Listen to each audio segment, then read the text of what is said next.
Hello, and welcome to the channel where we break down personal finance in a way that's real, relatable, and actionable. If you're a recent college grad juggling student loans, a new job, and maybe a tiny apartment with too many ramen packets, this video is for you. Today we're diving into financial advice for recent college graduates, wrapped up in a story about someone just like you. So grab a coffee, get comfy, and let's talk about building a financial future that doesn't stress you out. Here we go. Meet Alex, a 23-year-old who just graduated with a degree in marketing. Alex landed their first real job at a small ad agency, making $50,000 a year. They're thrilled. New city, new paycheck, new life. But as the excitement of graduation fades, Alex starts to feel the pressure. Bills are piling up, student loans are looming, and their friends are posting pics of fancy brunches and new cars on social media. Sound familiar? Alex's story is about to teach us 4 key financial moves that every recent grad needs to master to avoid money mistakes and build a solid foundation. Let's start with Alex's first day at work. They're sitting in the HR office signing a stack of paperwork when the HR manager mentions something about a 401k. Alex nods politely but has no clue what that means. Here's the deal, grads. Your 401k is a retirement plan offered by many employers. And if your company offers a match, it's like finding free money on the sidewalk. Let me explain why this should be your #1 priority. A 401k match is when your employer contributes money to your retirement account based on what you put in, up to a certain percentage of your salary. For example, Alex's company offers a 100% match on the first 4% of their salary. That means if Alex contributes $2,000 a year, 4% of their $50,000 salary, their employer throws in another $2,000. That's $2,000 Alex didn't have to earn, sweat for, or stress over. It's literally free money. Over time, that money grows through investments, thanks to something called compound interest. If Alex starts contributing at 23, even just that 4%, they could have hundreds of thousands of dollars by retirement. For instance, $4,000 a year. Alex's $2,000 plus the employer's $2,000, invested at a 7% average annual return, could grow to over $600,000 by age 65. But if they wait until they're 30 to start, they'd need to save way more to catch up, losing out on years of growth. So, Alex decides to sign up for the 401k and contribute at least enough to get the full match. It's only $167 a month taken straight from their paycheck before taxes, so they barely notice it's gone. If your job offers a 401k match, make this your first financial move. Check with HR, find out the match percentage, and sign up as soon as you can. It's like giving your future self a high five. If you don't have a 401k at your job, don't worry. You can open an IRA or individual retirement account, which lets you save for retirement with tax advantages. For now, just know, free money from a 401k match is priority #1. Now let's fast forward a few months. Alex is settling into their job, and their paycheck feels like a lifeline. But here's the problem. Every month, they're scrambling to pay rent, buy groceries, and maybe splurge on a new pair of shoes to look professional. By the end of the month, there's nothing left to save. Sound like anyone you know? This is where our second big lesson comes in: automating your savings. Making saving automatic is like putting your financial future on autopilot. It's harder to mess up when the system does the work for you. Alex learns this lesson the hard way. One month, they decide to treat themselves to a fancy dinner with coworkers. It's $100 they didn't plan to spend, and suddenly they're dipping into their savings to cover rent. Frustrated, Alex talks to their older cousin, Mia, who's got her financial act together. Mia's advice? Automate your savings, Alex. You can't spend what you don't see. Here's how it works. Alex sets up their bank account to automatically transfer $200 every payday to a separate account for savings. They also automate their 401k contributions so that 4% for the match comes out before they even see their paycheck. By automating, Alex is saving without thinking about it. It's like brushing your teeth. You don't debate it every morning, you just do it. This habit protects Alex from big mistakes, like blowing their entire paycheck on impulse buys or forgetting to save altogether. In just 6 months, Those $200 transfers add up to $2,400, giving Alex a small but growing cushion. To make this real for you, here's what you can do. First, set up a place to save your money.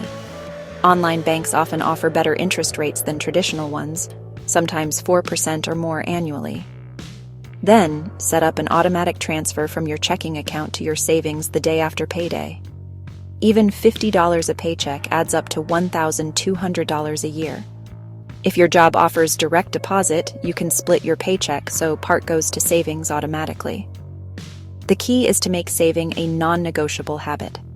Trust me, future you will thank you when you've got a cushion for emergencies or big goals, like a car or a trip.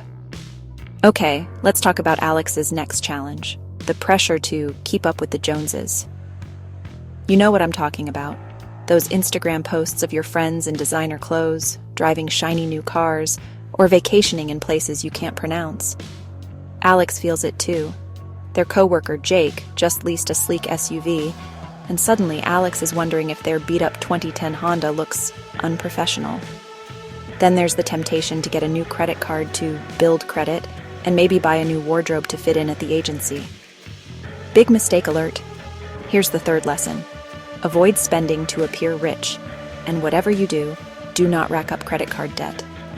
Alex almost falls into this trap. They're tempted to put a $1,000 work wardrobe on a credit card, thinking they'll pay it off eventually. But credit card interest rates can be as high as 20% or more. If Alex only pays the minimum each month, say $25, that $1,000 could balloon to $1,500 or more in just 2 years, thanks to interest. That's like throwing money into a black hole. Instead, Alex remembers Mia's advice. Live like you're still a broke college student for a while. Alex sticks to their budget, buying a few quality thrift store pieces to supplement their wardrobe for under $100. They also set a rule. Only use their credit card for small, planned purchases they can pay off in full each month, like gas or groceries. This way, they build credit without drowning in debt. Alex also unfollows some of those flashy social media accounts that make them feel like they're falling behind. Comparison is the thief of joy and financial stability. For you, here's the takeaway. Before you buy something to impress others, ask yourself, do I need this, or am I trying to look rich? Stick to a budget. There are great apps out there to track your spending and keep you on track. If you use a credit card, pay it off in full every month. No exceptions. And if social media is making you feel pressured, curate your feed. Follow accounts that inspire you to save, not spend. Your bank account will thank you. Hey, we're about 2/3 through this video, and I hope you're finding this advice helpful. If you're liking what you're hearing, please hit that like button. It really helps the channel grow. And if you want more money tips like these, subscribe and ring the bell so you don't miss our next video. Let's keep this money smart journey going together. Now, let's get to Alex's biggest dilemma: student loans versus building an emergency fund. Alex has $30,000 in student loans with a 5% interest rate, and their minimum monthly payment is $320. They're tempted to throw every extra dollar at those loans to get them paid off faster. But then Mia drops another truth bomb. You need an emergency fund, Alex. Life happens, and you don't want to be caught off guard. This is our fourth lesson. Balancing paying down student loans with setting up an emergency fund. An emergency fund is money set aside for unexpected expenses, like car repairs, medical bills, or losing your job. Without one, you might end up relying on credit cards or loans when life throws a curveball, which can spiral into more debt. Experts recommend having 3 to 6 months' worth of living expenses in an emergency fund. For Alex, whose monthly expenses are about $2,000, that means aiming for $6,000 to $12,000 eventually. But as a recent grad, starting small is okay. Mia suggests aiming for $1,000 as a starter emergency fund while still paying the minimum on student loans. Here's how Alex tackles it. They keep their automatic savings of $200 a month going into an account for emergencies. After 6 months, they've got $1,200 tucked away, enough to cover most small emergencies, like a broken laptop or a surprise medical bill. Meanwhile, they're paying the $320 minimum on their student loans to stay on track. Once that $1,000 emergency fund is secure, Alex plans to split extra money between boosting the emergency fund and paying extra on the loans to save on interest over time. For example, paying an extra $100 a month on their loans could save Alex thousands in interest and shave years off the loan term. For you, here's the game plan. First, check your student loan interest rates. If they're high, say over 6%, consider paying a little extra each month if you can, but only after you've got at least $1,000 in an emergency fund. If your rates are lower, like 3 to 4%, focus on building that emergency fund faster while paying the minimum on loans. Use an online loan calculator to see how extra payments can save you interest over time. And always prioritize that emergency fund. It's your safety net. A good rule of thumb is to aim for $1,000 first, then gradually build to 3 to 6 months of expenses as your income grows. Let's wrap up Alex's story. A year into their job, Alex is killing it. They're getting the full 401k match, saving $200 a month automatically, avoiding the trap of spending to impress others, and balancing their student loans with a growing emergency fund. They're not rich, but they're building a foundation that feels empowering. Alex even starts a Roth IRA with a small monthly contribution, like $50 a month, since their company's 401k match is on lock. A Roth IRA lets their savings grow tax-free, which is a great move for young grads with lower incomes. They're learning that wealth isn't about flashy cars or designer clothes. It's about peace of mind and options for the future. So, what can you take from Alex's journey? First, max out your 401k match. It's free money you can't afford to miss. Second, automate your savings to make good habits stick. Third, don't spend to keep up with the Joneses, and steer clear of credit card debt like it's a bad first date. Finally, balance paying down student loans with building an emergency fund to protect yourself from life's surprises. These moves aren't glamorous, but they're smart. And smart is the new rich. Thanks for joining us on this financial journey for recent grads. I'd love to hear from you. What's the one money move you're committing to after watching this? Drop it in the comments below and let's keep the conversation going. If you found this video helpful, give it a thumbs up and subscribe for more tips to make your money work for you. Until next time, stay smart, stay savvy, and we'll see you in the next video.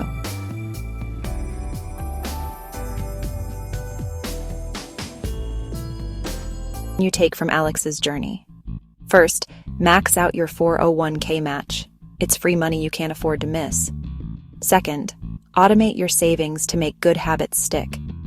Third, don't spend to keep up with the Joneses, and steer clear of credit card debt like it's a bad first date. Finally, balance paying down student loans with building an emergency fund to protect yourself from life's surprises. These moves aren't glamorous, but they're smart. And smart is the new rich. Thanks for joining us on this financial journey for recent grads. I'd love to hear from you. What's the one money move you're committing to after watching this?